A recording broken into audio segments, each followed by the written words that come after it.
Les carpes koi. Chacune est unique par sa couleur, sa taille, et les plus belles d'entre elles se vendent au prix de dizaines de milliers d'euros.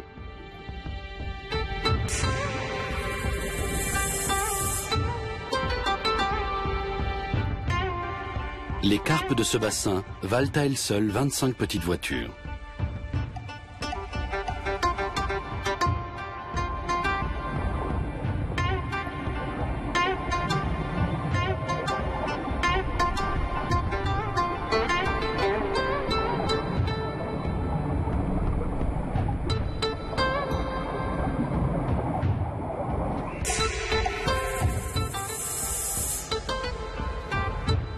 Ce spécimen rare vient du Japon.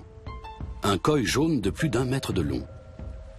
Plus grand, plus beau et plus cher que toutes les autres carpes. Le poisson va accomplir un long trajet. Un voyage qui nécessite d'importantes précautions, car 60 000 euros sont en jeu. J'espère que tout se passera bien et qu'il arrivera en bonne santé. Le transport est toujours un risque.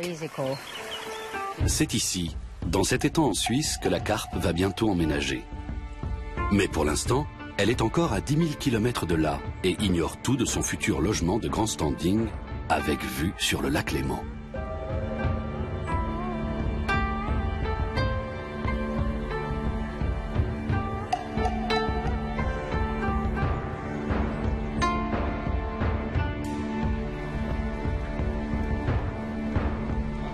Pour les Japonais, le koi est bien plus qu'un poisson.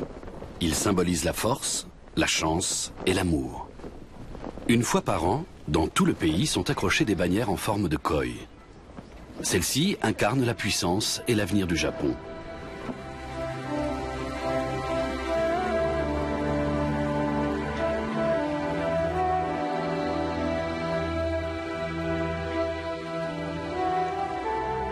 Cet homme est lui aussi très attaché aux carpes koi.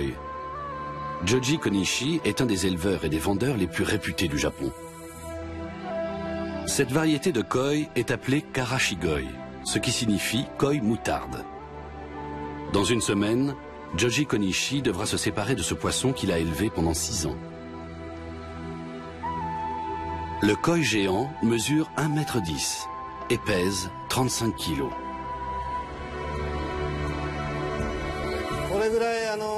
C'est rare une carpe qui devient aussi grosse. C'est vraiment précieux. Je la considère comme un membre de ma famille. Elle n'a que 8 ans. Je n'aurais jamais pensé qu'elle atteindrait cette taille. J'avoue que je suis triste de la voir partir en Europe.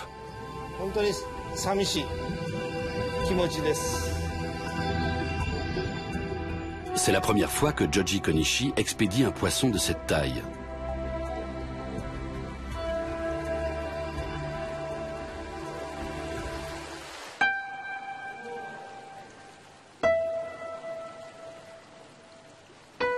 La société Konishi a été fondée par Toshikatsu Konishi, le père de Joji. À 84 ans, il est toujours aussi fasciné par les koi. Il ne se passe pas un jour sans qu'il vienne faire un tour dans les locaux de la société, bien que son fils Joji ait repris les affaires depuis longtemps. Tu me fais mal. Joji a un faible pour les carpes jaunes. Hey, Sunny, hey.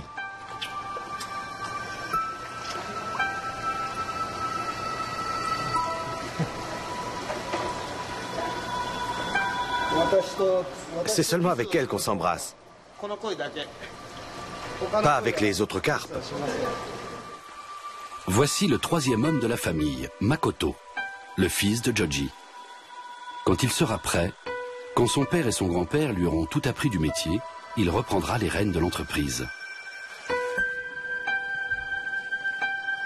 Cela fait 70 ans que la famille élève et commercialise des koi. Installée à Hiroshima, la société Konishi expédie des carpes dans le monde entier. Si l'entreprise est si prospère aujourd'hui, c'est grâce au travail accompli par le grand-père.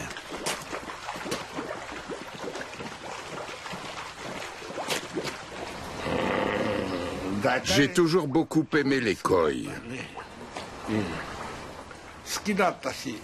Mon père aussi avait une passion pour ces poissons colorés.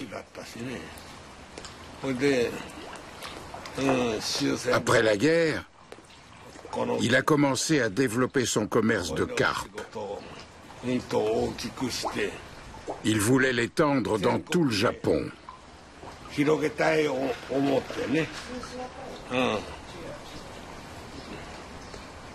Il a énormément travaillé pour ça. Le grand-père a fondé la première société japonaise d'élevage et de vente de carpes koi. Il a aussi mis sur pied une fédération d'éleveurs de koi. Mais surtout, il a transmis l'amour des carpes multicolores à son fils et à son petit-fils. J'aime toutes ces carpes. Mais, comment dire, il y en a certaines qui font vraiment partie de la famille. Depuis longtemps, elles sont devenues pour moi des animaux de compagnie. Celle-ci, par exemple. Elle s'est attachée à moi. J'aime tout particulièrement ces carpes-là. Cette grande carpe jaune, par exemple.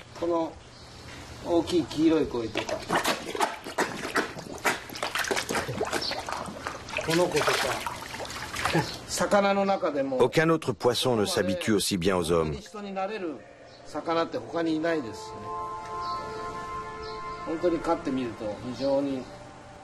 En les élevant, on se rend compte qu'elles vous apportent un véritable apaisement. Ces poissons sont vraiment exceptionnels.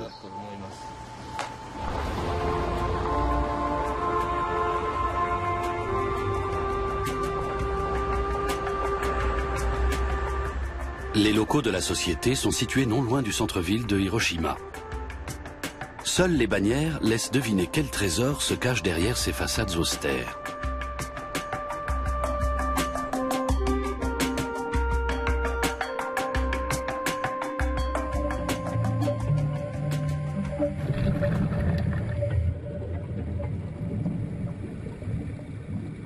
Kohaku, Sanke, Showa.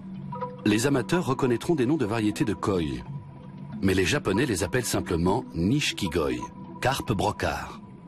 Des œuvres d'art vivantes qui peuvent devenir centenaires.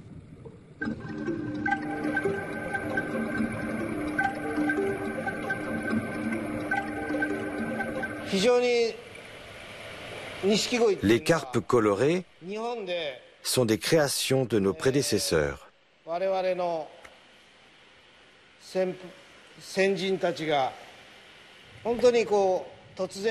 Ils ont croisé les races, engendrées par des mutations spontanées.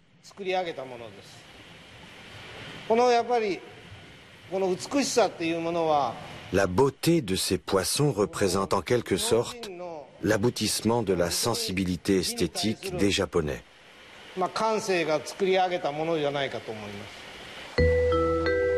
Les carpes tancho ont une tache rouge circulaire sur la tête qui rappelle le drapeau japonais.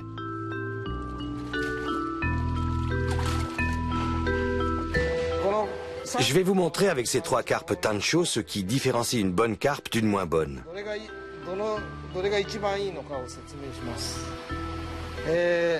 Celle-ci est la plus belle.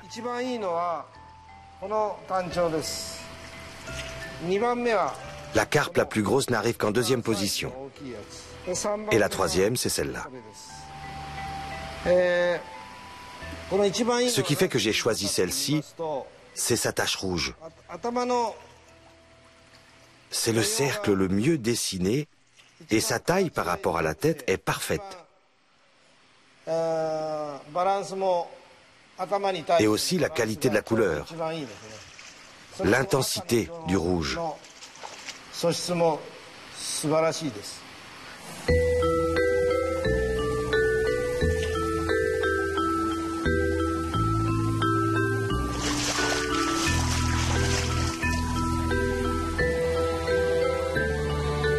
Makoto aussi a appris à juger de la qualité des carpes.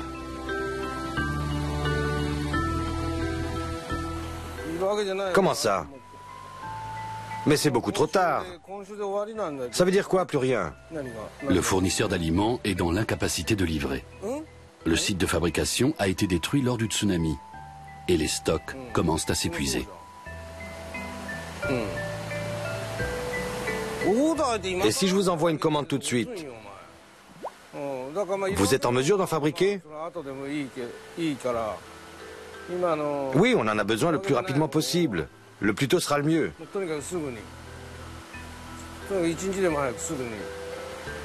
Je compte sur vous. Oui, merci, d'accord. Au revoir.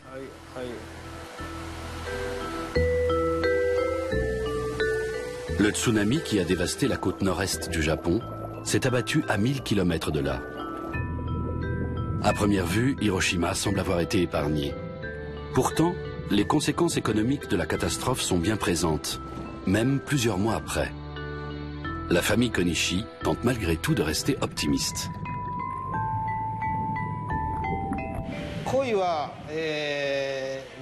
La carpe est un symbole de bonheur pour les Japonais.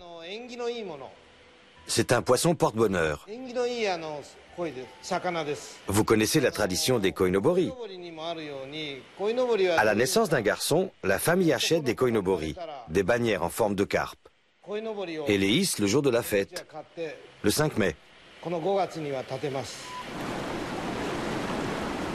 La fête des enfants, et plus particulièrement des garçons, est célébrée chaque année. Selon la légende, un père doit acheter une carpe koi à la naissance de son fils, afin que l'enfant devienne fort et soit capable de nager contre le courant comme le poisson. Et si en plus les cerisiers sont en fleurs, la fête est parfaite. La fleur de cerisier est un élément très important dans la culture japonaise.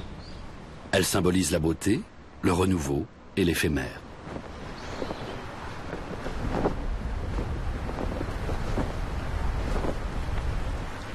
Traditionnellement, les bannières bleues symbolisent les garçons.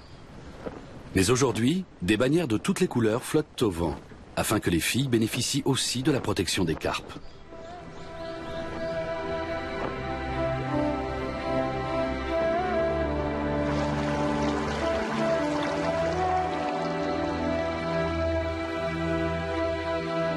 Joji Konishi est fasciné par la grande force symbolique des koi.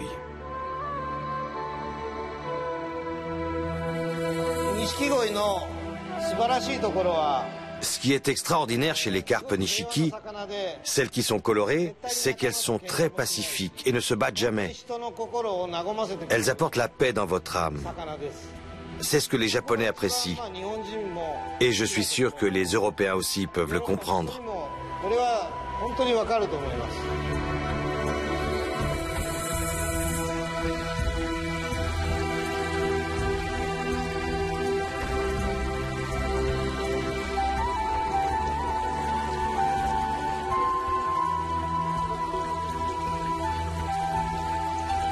En Suisse, ce grand domaine de 6 hectares est la propriété de Marita et Armin Schmier.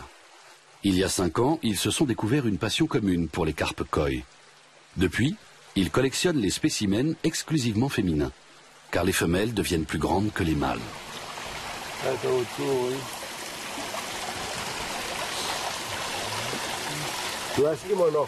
Tu as toujours faim, dis donc. C'est incroyable. Elle n'arrête plus de manger, celle-là. C'est toujours la première arrivée et la dernière partie.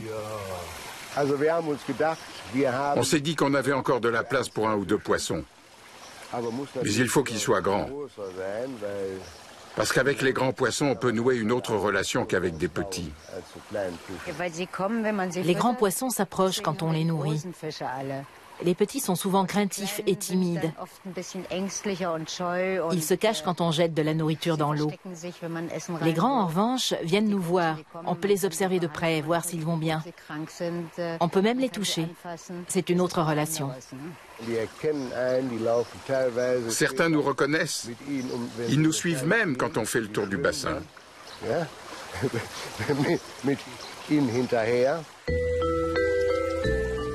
Quand les époux Schmier ont appris qu'il y avait un koi géant à Hiroshima, ils n'ont pas hésité, et ce, malgré le prix de la transaction, 60 000 €.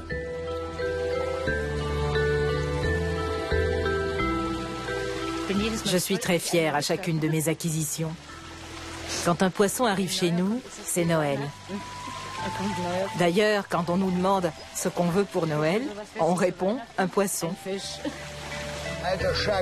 Vieux Chagoy, tu as faim? Tu peux manger mon doigt. Toi aussi? Tu veux aussi quelque chose? Tous ces poissons viennent du Japon, le pays roi en matière d'élevage de carpes koi. Au XVIIIe siècle, les paysans japonais pêchaient les carpes pour se nourrir. C'est en constatant les différences de teintes qu'ils ont commencé à faire des croisements et à découvrir l'énorme potentiel de l'élevage.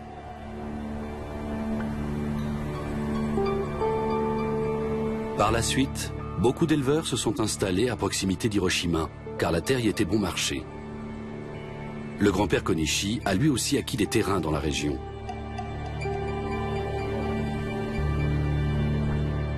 Les bassins sont situés au milieu des rizières.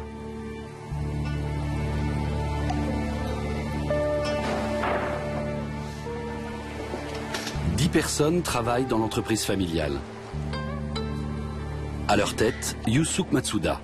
Son savoir-faire est essentiel.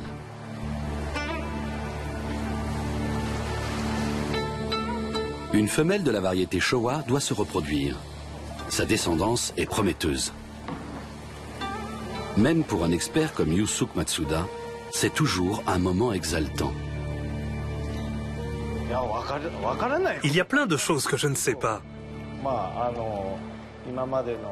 Mais je me réfère aux expériences des anciens, ceux qui sont dans le métier depuis longtemps. Ils me donnent des conseils, et puis je découvre aussi des choses par moi-même. Je prends des photos pour archiver les données détaillées de chacune des carpes.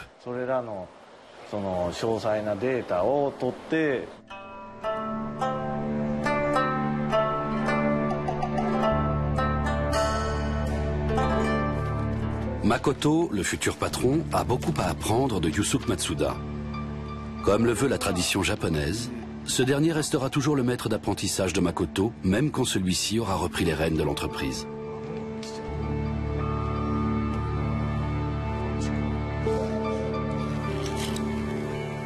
Tout commence par le comptage. Parmi les 400 000 alevins issus d'un accouplement, seuls les foncés sont sélectionnés. Le travail de tri est fastidieux, mais dans chacun de ces alevins, il y a peut-être un futur champion. La carrière du koi jaune géant a commencé ici.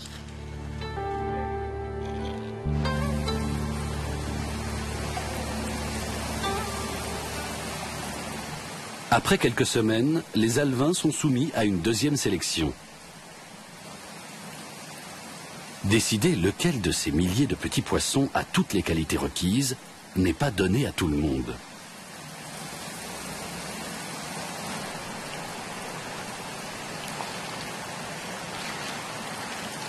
Un bon éleveur connaît chacun de ces poissons, mais aussi leur lignée sur plusieurs générations. Yusuke Matsuda a souvent deviné laquelle de ces petites carpes deviendrait un jour un grand koi. Celui-ci, il a un coloris vif et un joli dessin.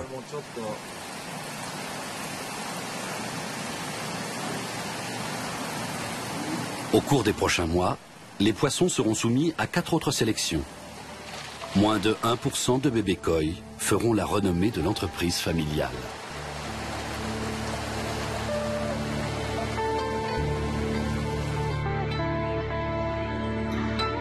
Toujours plus grand, toujours plus coloré. C'est ce qu'exige le marché. Un marché où la concurrence est rude.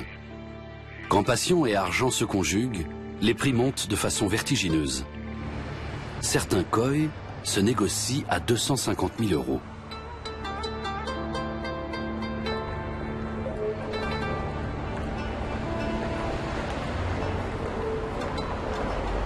Retour à Hiroshima. Le restaurant Wakadaisho est une des très bonnes adresses de la ville. Le chef, en personne, a pêché les poissons le matin même.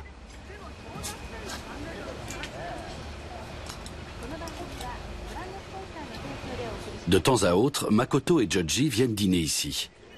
Nulle part ailleurs, le poisson n'est servi aussi frais.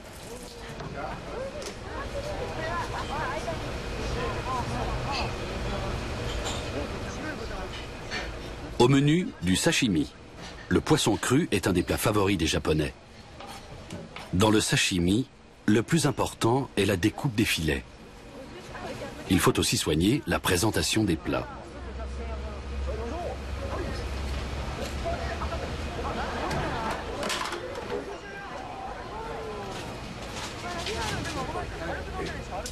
En quelques minutes, c'est prêt.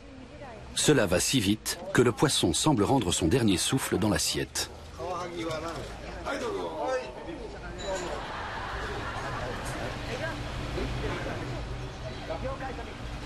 Avant, le grand-père accompagnait souvent les deux hommes. Mais désormais, il préfère rester chez lui, dans les montagnes.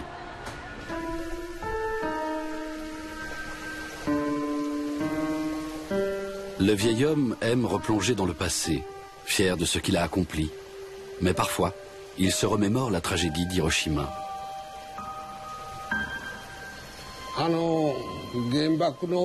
Quand la bombe atomique est tombée, j'étais chez moi dans la montagne, dans le village où je suis né. Soudain, il y a eu un éclair. Surpris, j'ai couru hors de la maison. J'ai regardé vers Hiroshima. Là, j'ai vu un énorme nuage dans un beau ciel bleu.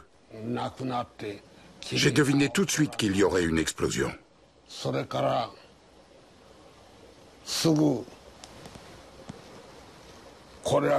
Je me suis bouché les oreilles et j'ai continué de regarder.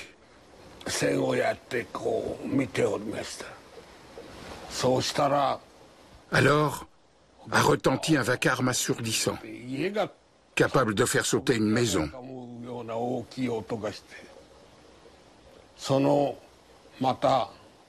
En quelques minutes, le nuage en forme de champignon s'est élevé au-dessus d'Hiroshima.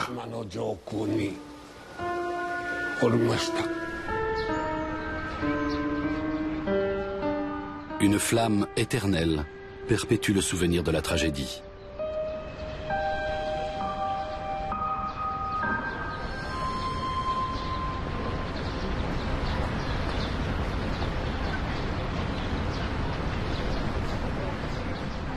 Le palais d'exposition industrielle d'Hiroshima est le seul bâtiment à ne pas s'être effondré après l'explosion du 6 août 1945. Depuis, il est devenu le mémorial de la paix et a été inscrit au patrimoine mondial de l'UNESCO. C'est un symbole puissant de la folie des hommes qui fit 200 000 morts à Hiroshima dans les mois qui suivirent l'explosion. Plus de 60 ans après, les stigmates de la catastrophe ont disparu. À partir de 1949, avec la reconstruction, Hiroshima a vite prospéré jusqu'à devenir une des grandes métropoles économiques du Japon. Les grandes firmes automobiles japonaises sont installées ici.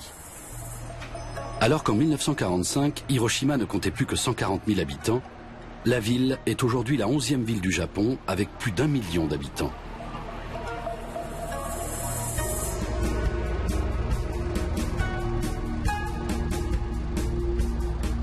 Peu après la guerre, le commerce de la carpe koi a connu lui aussi un nouvel essor. C'est à ce moment que le grand-père Konishi a fondé sa société. Il a aussi organisé la première exposition de koi à Hiroshima.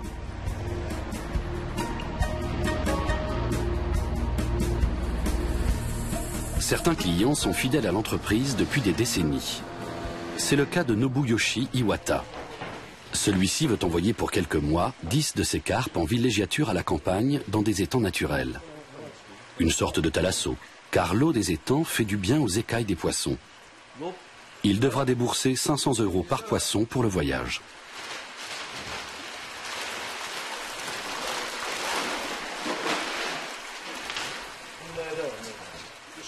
Nobuyoshi Iwata espère aussi que ces carpes grandiront encore un peu. Mais toutes ne gardent pas l'éclat de leur couleur et l'équilibre de leur dessin en atteignant une grande taille.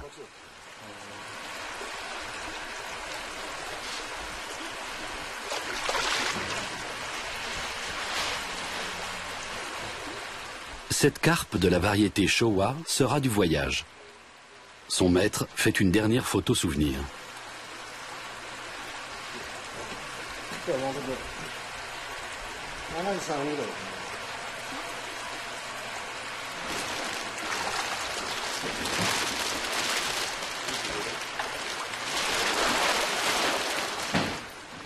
Les poissons vont d'abord passer 2 semaines en quarantaine dans les bassins de l'entreprise avant de rejoindre les étangs naturels.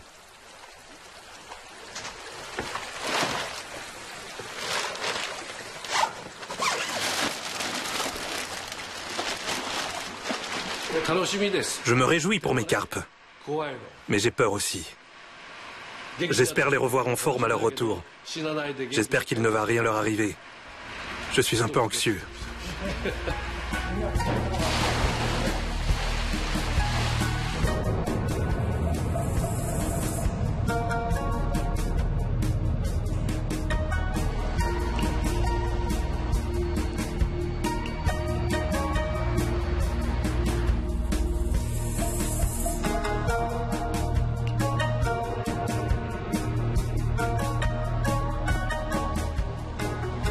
La société Konishi est très estimée des amoureux des koi de toute la région.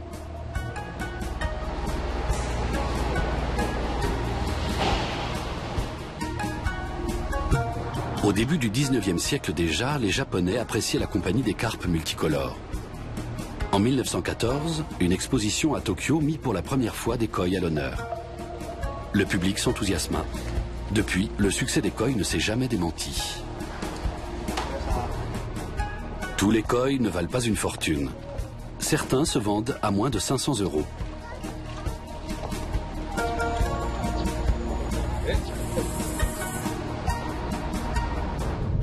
Joji Konishi est appelé chez un éleveur, un ami qui habite le village de Sera, à 50 km de là.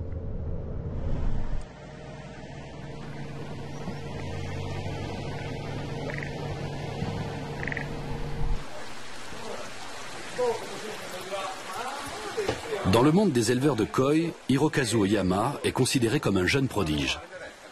Il a su se construire une solide réputation alors que son entreprise ne repose sur aucune tradition familiale. Joji Konishi a beaucoup d'estime pour lui.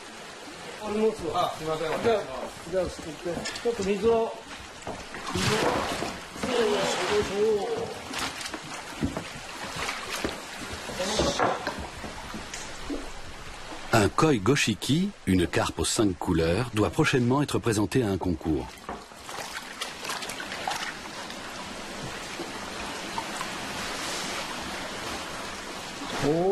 Elle est superbe. C'est vraiment impressionnant. En effet, c'est splendide. Je suis content de ces 5 couleurs. Ah, je comprends. Ce noir est difficile à obtenir.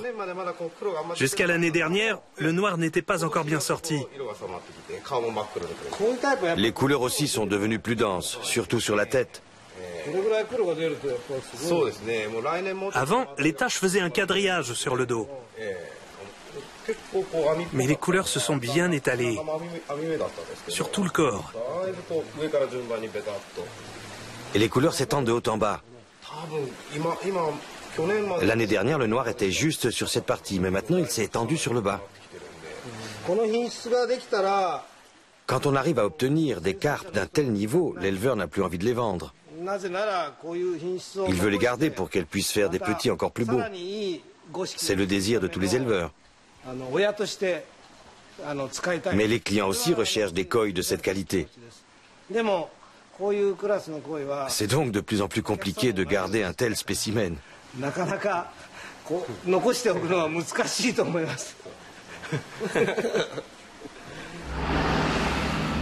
Retour en ville.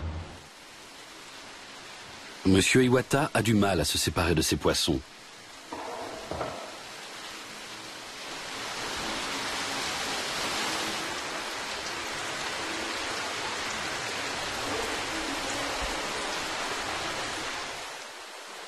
Une fois encore, il vérifie que ses carpes vont bien, avant qu'elles n'entament leur court voyage vers les montagnes.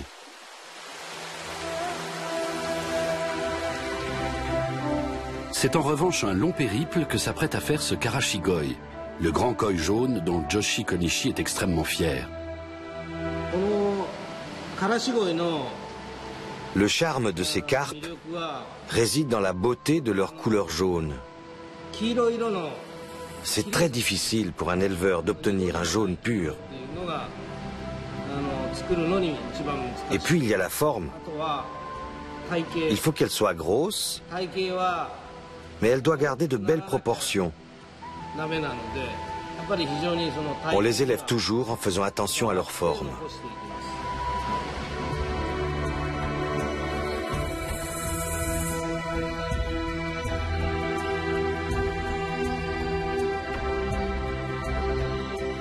Le koi doit passer un dernier test avant d'entamer son voyage.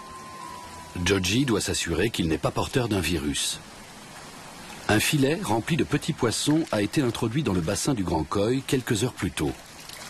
À travers leurs branchies, ils ont absorbé toutes les bactéries potentiellement présentes dans l'eau.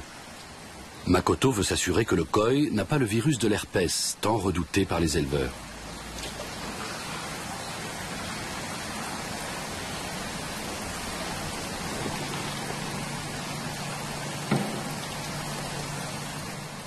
Makoto prélève les branchies du bébé koi. Le test lui est fatal, mais il est indispensable pour s'assurer de la bonne santé des précieuses carpes. Le virus de l'herpès des koi est capable de décimer un étang entier en quelques jours. Les éleveurs sont obligés de signaler la maladie aux autorités sanitaires européennes. En tant qu'éleveur, je dois atteindre une sécurité garantie à 100%. C'est pour ça que je fais ce test avant chaque expédition. Les instruments utilisés sont stériles. Et bien sûr, on se désinfecte les mains et les pieds avant de faire ce travail. Tout ce qui touche les carpes doit être parfaitement propre.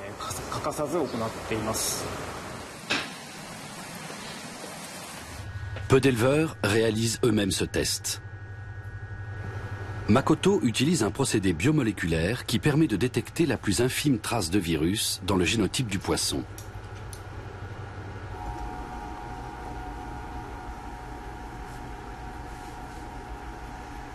Ni son père ni son grand-père ne maîtrisent ce domaine. Chez les Konishi, chaque génération plonge à sa manière dans le monde des carpes koi.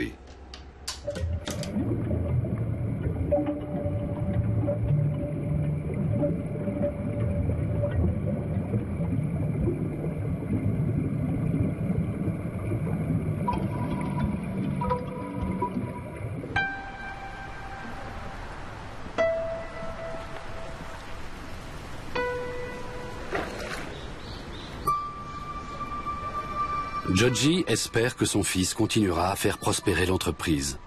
Et ce, malgré la catastrophe qui a secoué le Japon le 11 mars 2011.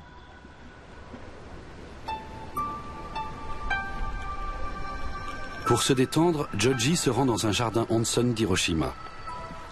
Les carpes qui peuplent le bassin proviennent de ces élevages. Mon fils, Makoto, est en ce moment en plein apprentissage. Ce n'est pas un travail qu'on peut transmettre à quelqu'un du jour au lendemain. C'est très long de tout apprendre sur l'élevage des carpes koi. C'est très difficile. Petit à petit, je passe la main à Makoto. Petit à petit seulement. Sa part de responsabilité grandira pas à pas. Son père a procédé de la même façon avec lui, il y a maintenant de nombreuses années.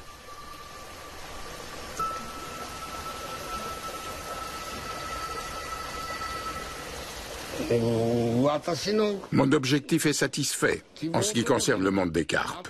Il commence à ressembler à ce que je voulais.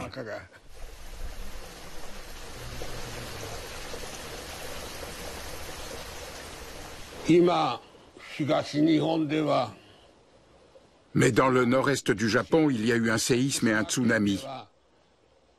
Et à Fukushima, un accident à la centrale nucléaire. Les gens sont très inquiets.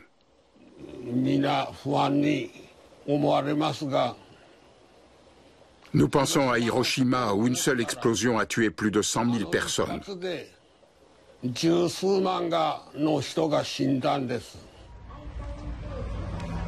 Le tsunami et la catastrophe nucléaire ont profondément bouleversé les Japonais. Beaucoup cherchent des repères et se raccrochent à une tradition commune.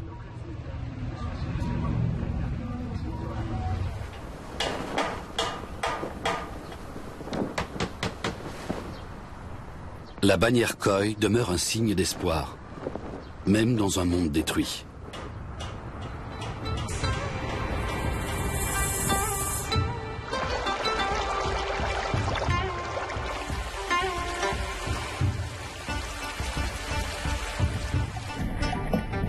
Cette carpe koi passe sa dernière journée au Japon.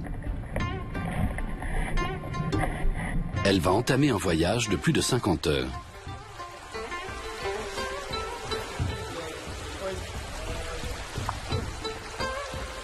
Va-t-elle bien supporter la différence de climat entre Hiroshima et la Suisse?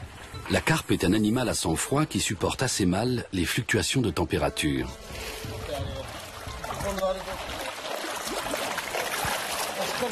Il est grand temps qu'elle quitte la ville, car les températures commencent à monter à Hiroshima.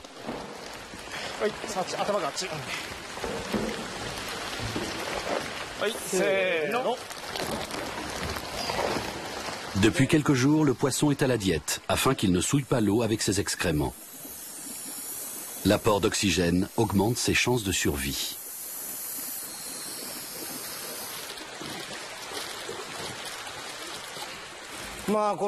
Cette carpe va partir. En Europe. En Suisse.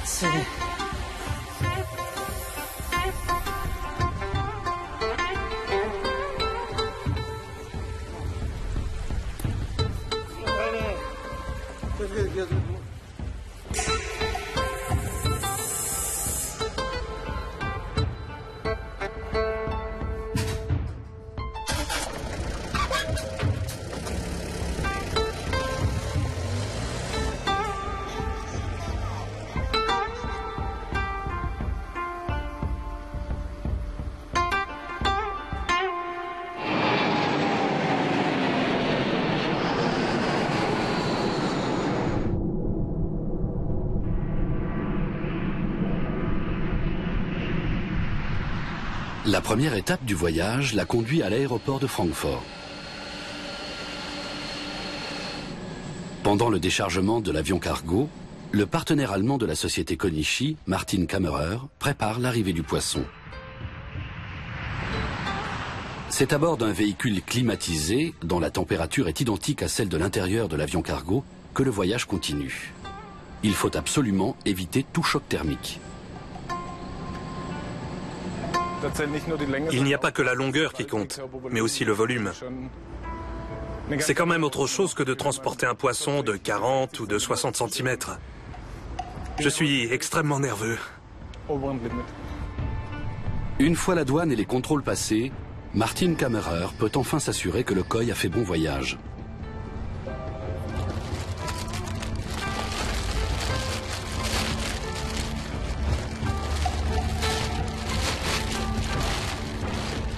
Le poisson est en vie et il va bien. De l'eau propre et un apport d'oxygène vont l'aider à supporter la dernière étape du voyage.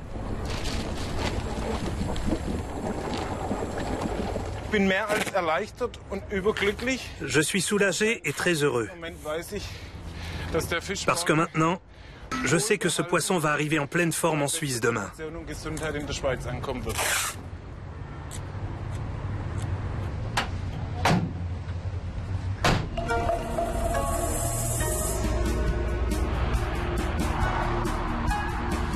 Encore 6 heures de route avant la destination finale. Cela faisait plusieurs mois déjà que Marita et Armin Schmier avaient vu une photo du koi géant. Ils se sont décidés à l'acheter il y a quelques semaines.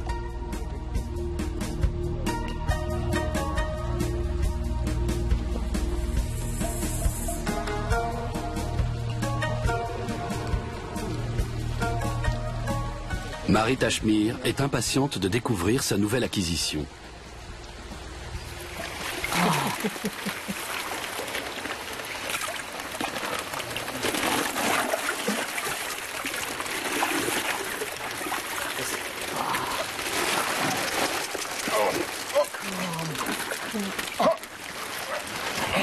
Qu'elle est belle.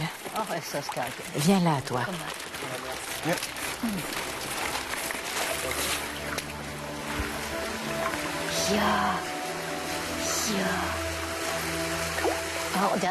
Quelle couleur magnifique. Elle est superbe. Tu comprends ce que je voulais dire? Oui. Qu'est-ce qu'elle est belle. Elle est intacte. Magnifique. Et elle a un si beau visage. Elle a une plus belle tête que les autres, n'est-ce pas? C'est probablement le plus beau Karashigoi qui ait jamais existé. Sa taille, sa couleur, souvent ils sont pâles, presque beiges. Je n'en avais jamais vu un comme ça. Tu as eu à manger? C'est la perfection. Qu'elle est belle. Elle va pouvoir se rattraper pour le repas maintenant. On va bien te nourrir. Quel beau poisson. J'en ai toujours rêvé. J'en aimerais bien un autre comme ça. Il y en a d'autres comme elle? En automne.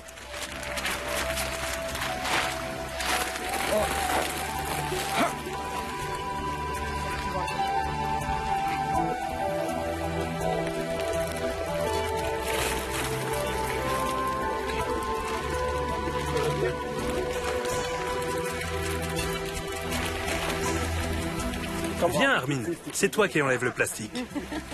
C'est l'affaire du chef, ça. Tu peux tirer. En contrepartie, Marita aura droit à une autre carte. C'est un bon deal.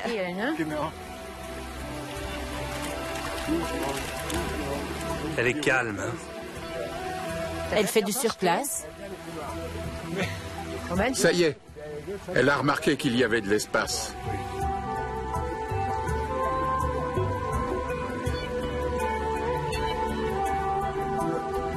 La carpe finit par plonger.